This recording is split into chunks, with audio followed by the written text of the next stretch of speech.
Hello and welcome to my review for House of the Dragon Season 1 Episode Number 9, The Green Council. So I'll do a little bit of a recap, and then after the recap I'll give you my final thoughts.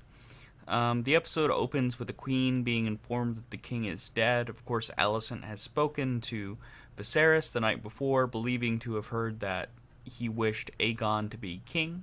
So the small council convenes, and we actually see that when Alicent brings up, okay, well, what do we need to do now that the king wishes Aegon to be king? She sees that everybody has kind of already had plans for this to happen, and so she's kind of disgusted because, on one hand, obviously she wants to keep Viserys' wishes, but on the other hand, she's taken aback by the fact that the small council had been discussing this or this possibility before they had met, and so we see we see a rift develop between Otto and Alicent. We see specifically on the issue of what to do about Rhaenyra, there's a rift because Alicent wants Rhaenyra to be offered a way out, and Otto basically wants Rhaenyra and Daemon to be killed. So we actually see Lord Beesbury step up and kind of say, hey, Rhaenyra is the actual heir that was named by Viserys. This is crazy. And we see Criston Cole shove his head into the table, and so he's just dead there, bleeding out.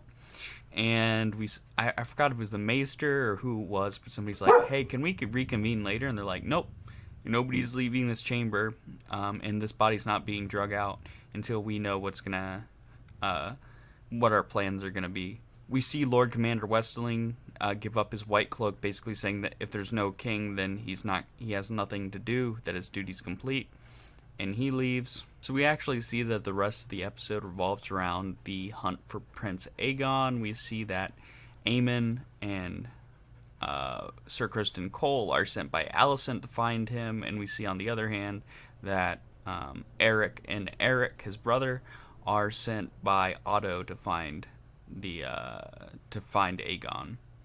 So what eventually leads one party, Eric and Otto, to find the prince is a meeting with a white worm who we saw a couple episodes back being betrothed to Daemon.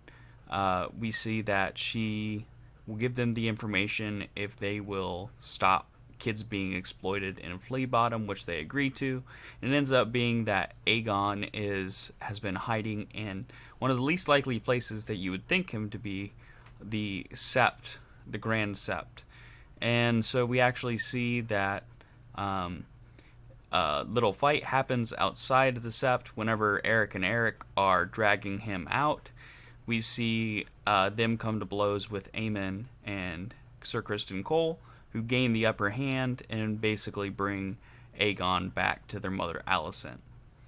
The next day we see that Eric wants to defect, and so he actually frees Rhaenys from her house arrest.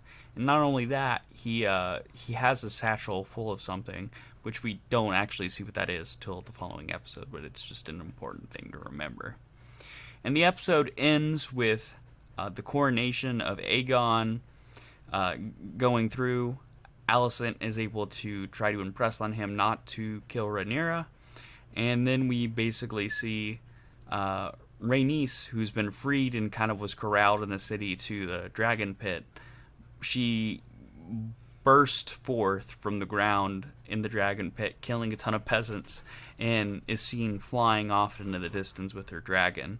It's kind of a dumb scene because she has an opportunity to kill Aegon, Alicent, and all of the Greens, but she chooses not to. I understand that they're trying to make it where she's an impartial. She basically hasn't chosen a side yet, so she's not going to kill them.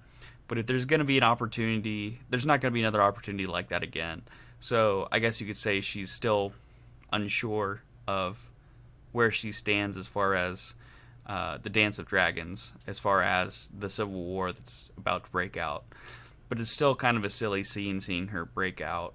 And that's not my only issue with the episode. I also find that the pacing of this episode is a little bit slow.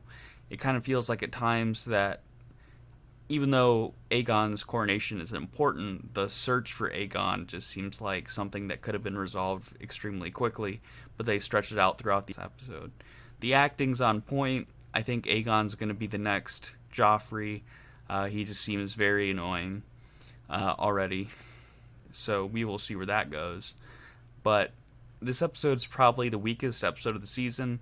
I believe episode 4 or episode 3 is the one with the hunt, with Viserys's hunt, and that episode is weak as well. But this one I think is even a little bit more weak than that. I would give this episode around a 7.5 out of 10.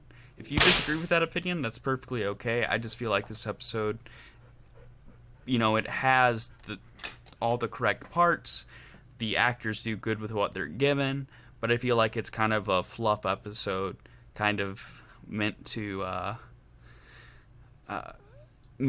just prolong the season. And I feel like a lot of the elements in this episode could have been combined. Instead of having 10 episodes in the season, you could have had 8 episodes, then had this episode and the next episode combined.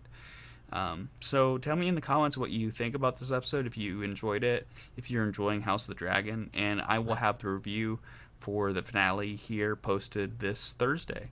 So hopefully you enjoyed this review. If you did, remember to comment, like, and subscribe, and I will see you later.